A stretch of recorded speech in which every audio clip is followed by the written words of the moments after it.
Gap up opening हुई, फिर एक रेंज में दिखाया मार्केट। ओवरऑल मार्केट आज कैसा लग रहा है आपको?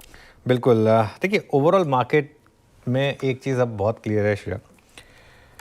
आई थिंक ये बात हमने पिछले हफ्ते भी की थी, फ्राइडे को भी मैंने बात कही थी।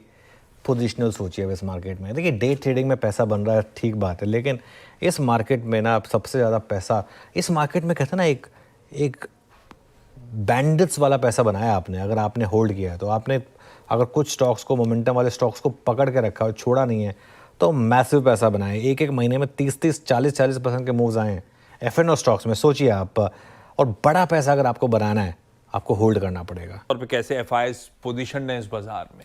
अब वो बाहर आएंगे आपकी स्क्रीन पर आंकड़ों के, तो उसमें पिछले 2-3 दिन से ब्लॉक डील हो रही है, थोड़ा डेटा उसकी वजह से बदला है।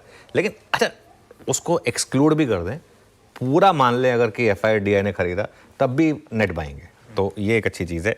अब आइए उस पोजीशनिंग पर जो मैं बार बार एक्सप्लेन करने की कोशिश कर रहा हूँ। पहले तो देखिए पोजीशनिंग है कैसी।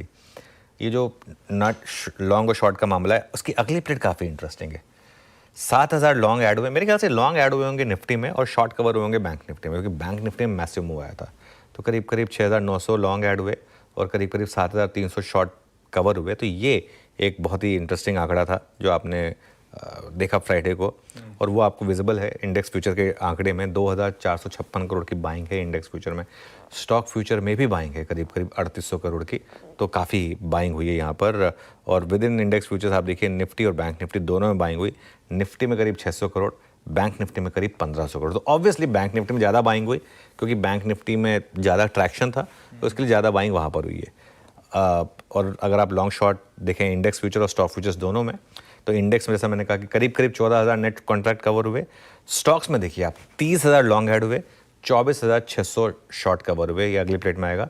ये एक और इंटरेस्टिंग चीज़ आपको देखने को मिली। और अब वो ग्राफ आएगा FI के लॉन्ग शॉर्ट का, ग्राफ नहीं होगी, टेबल होगी। 92,700 कॉन्ट्रैक्ट शॉर्ट हैं हम और 20.8% पर आ गए, ये 16 वाला। अच्छा, एक और चीज़ याद है आपको, हमने जब पिछले हफ्ते हम एक बात कर रहे थे आशीष, मैंने कहा था कि मार्च में 13 या 14 मार्च का मैंने डेट बताई थी कि ये था जब लास्ट टाइम इतने शॉर्ट थे, और उसके बाद क्या हुआ था, निफ्टी में 1000 पॉइंट की रैली। तो ये मार्केट में ना कई चीज़ें ना रिपीट होती हैं, वो आपको उस समय लगता नहीं, क्योंकि पहले से ही पता होगा तो फिर कैसे होगा, लेकिन कुछ ना कुछ मार्केट आपको साइन दे देता है। वो 13 मार्च के बाद जो सबसे ज़्यादा शॉर्ट पोजीशन था, 1000 पॉइंट की रैली हुई थी। इस बार भी हम 1000 में से 500 तो कर चुके हैं मेरे ख्याल से कवर, और 500 हो जाएंगे। तो ये एक अपने आप में एक इंटरेस्टिंग डेटा पॉइंट होगा। इंडिया विक्स 14.63, 15 के कंफर्टेबली नीचे आया। पुट कॉल रेशियो भी कोई बहुत ज़्यादा सर्ज नहीं हुआ, 1.05 पर ही रहा वर्सेस 0.98। ये भी अपने आप में एक इंडिकेशन है कि अभी भी शायद लॉन्ग्स में वो कंफर्ट नहीं है। तो ये एक अच्छी चीज़ है। जब अगर पुट कॉल रेशियो 1.5, 1.6 निकल जाए तब दिक्कत आती है। अभी तो हम 1.05 पर, अभी तो इस रैली में मुझे लग रहा है आज और कल बाकी है थोड़ा सा और रैली आना। बिल्कुल, लेकिन सवाल ये कि आप देखें निफ्टी और बैंक निफ्टी दोनों की बात करूं मैं, तो ओपनिंग हुई थी वहीं उसका हाई बना निफ्टी और बैंक निफ्टी दोनों का ही, उसके बाद वो लेवल क्रॉस नहीं हुआ। अब कौन से इंपॉर्टेंट लेवल्स अभी आपको लग रहे हैं, क्या करना चाहिए, टेक्सचर कैसा लग रहा है मार्केट को? जिस तरीके से रैली आज देखने को मिल रही है, टिकाऊ है या फिर अभी कोई हर्डल्स आपको दिख रहे हैं?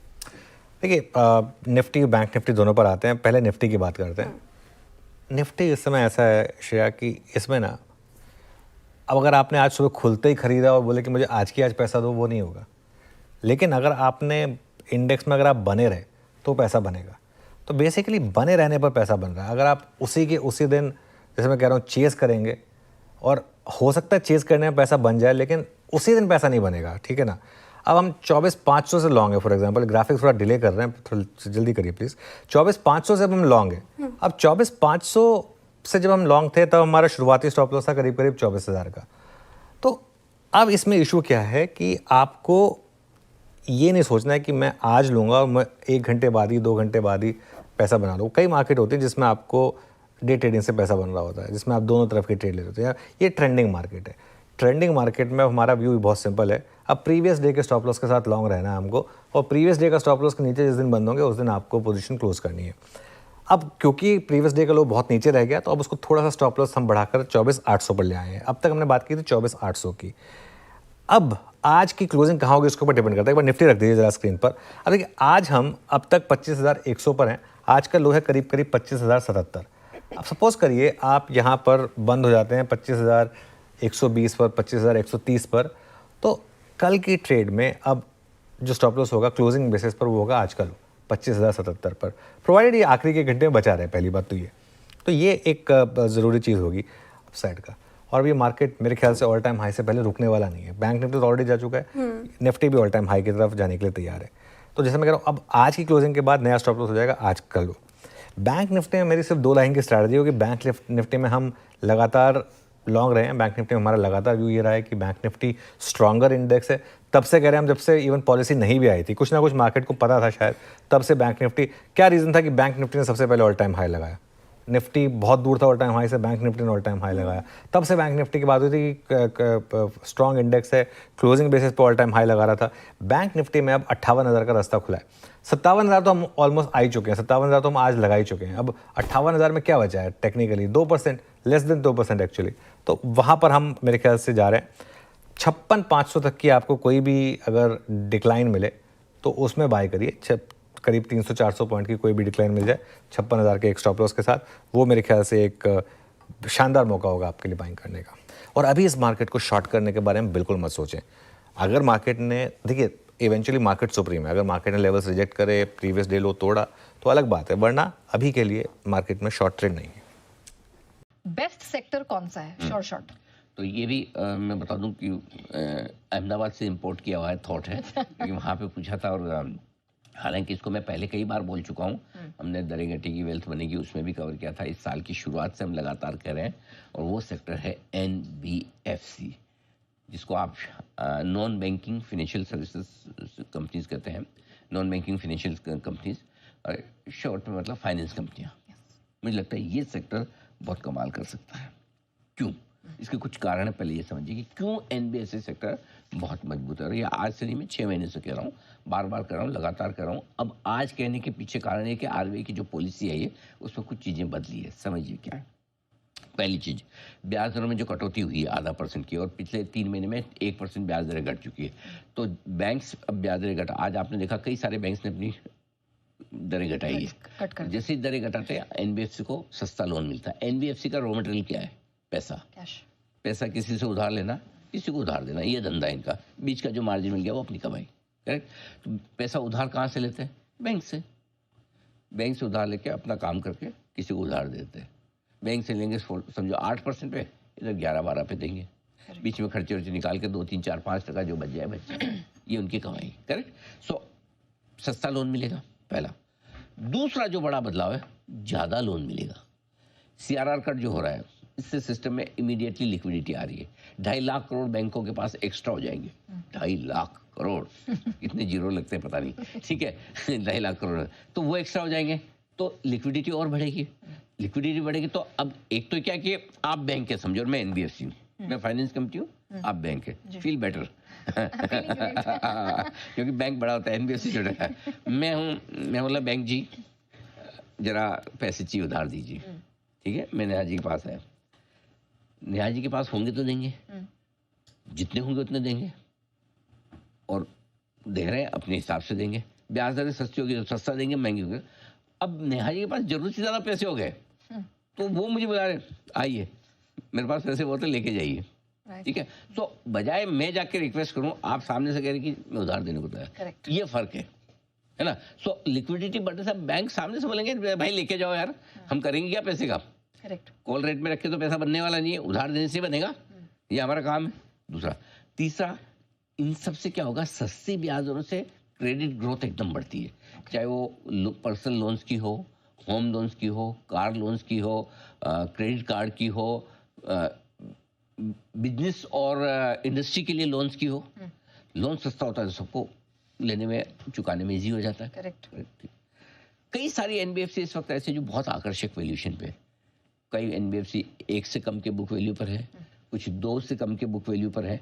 बेस्ट पीरियड में 4-4, 5-5 टाइम, 7-7, 8-8 टाइम तक भी गई हुई है अनाप शनाप पीरियड में। एक और बड़ा स्ट्रक्चरल चेंज हो रहा है कि NBFC की हालत खराब क्यों हुई थी। एक तो इन्होंने पर्सनल लोन, अनसिक्योर्ड लोन अनाप शनाप दे दिए, तो पिछले वाले गवर्नर साहब शक्तिकांता दास हम नाराज हो गए, बोले ये क्या चल रहा है तुम्हारा, ये बंद करो। तो उन्होंने बहुत टाइट कर दिया, बहुत सारे रूल्स रेगुलेशन से टाइट किए। तो धीरे धीरे वो सब चीज़ों के NBFC को भी समझ में आ गया, ये इस तरह से कुछ भी चलेगा नहीं कि हम 40-40% की ग्रोथ दिखा दें, 20-20% के निम्स दिखा दें, ये चलने वाला नहीं, RBI छोड़ेगा नहीं। राइट। सो वो लेसन इनको मिल गया।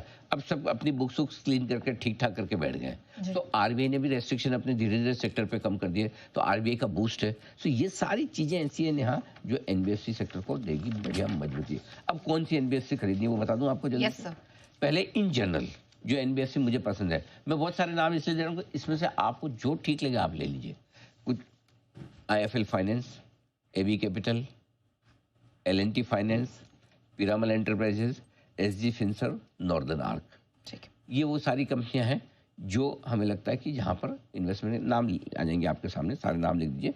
ये 5-6 कंपनियां जिनके नाम बहुत अच्छे हैं, काम बहुत अच्छा है, वैल्यूएशन बहुत अच्छा है। ठीक है। ठीक है, इनमें से जो ठीक लगे, किसी को आईएफएल ठीक लगे, किसी को एबी कैपिटल ठीक लगे, वो ले लें, जो जिसको ठीक लगे। ठीक है। अब आइए हाउसिंग फाइनेंस कंपनियां, जिसमें पीएनबी हाउसिंग, यहाँ आकर्षक वैल्यूएशन, हमने शुक्रवार को भी बोला स्टॉक तेज हो। पीएनबी हाउसिंग, एलआईसी हाउसिंग बहुत बढ़िया है। आधार और रेपको ये प्राइवेट सेक्टर से ही आप देख सकते हैं, पब्लिक सेक्टर से पीएनबी, एलआईसी से। गोल्ड लोन कंपनियां, आज एक गाइडलाइन भी आ गई इमीडिएटली, और हमारे संवाददाता एकता ने वो सवाल पूछा था गवर्नर साहब से। पहला सवाल हिंदी का भी था और पहला सवाल पॉलिसी से हटके काम का भी था, आम कंज्यूमर्स के, और उन्होंने लंबा चौड़ा अच्छा जवाब भी दिया। उन्होंने बताया भी कि हमारी तो गाइडलाइन ही आ रही है। हमने एक्सक्लूसिव ब्रेकिंग भी दे दी गवर्नर साहब ने और गाइडलाइंस आ गई। तो मुझे लगता है कि इस गाइडलाइंस के बाद आईएफएल फाइनेंस, मनापुरम अच्छे हैं, सस्ते हैं, मुथूट भी ठीक है। तो मुझे लगता है ये दोनों कंपनियां आपके लिए हो सकती है। इसके अलावा कुछ और अच्छे पेरेंटेज वाली जो एनबीएफसी है, इंडोस्टार, फ्यूजन माइक्रो, इनके प्रमोटर आपको पता नहीं प्राइवेट इक्विटी फंड है, कार्लाइल, ब्रुकफील्ड टाइप की जो प्राइवेट इक्विटी फंड है। बड़े में देखना है तो श्रीराम और Chola, Shriram is all time favourite, ये सारे हैं। मेरा ये मानना है कि इनमें से ज़्यादातर एनबीएफसी शेयर अगले 2 से 3 साल में दुगने आराम से होंगे, ज़्यादातर। ये बड़ा गेम चेंजर है, तो यहाँ पर आपको पूरा फोकस करना चाहिए।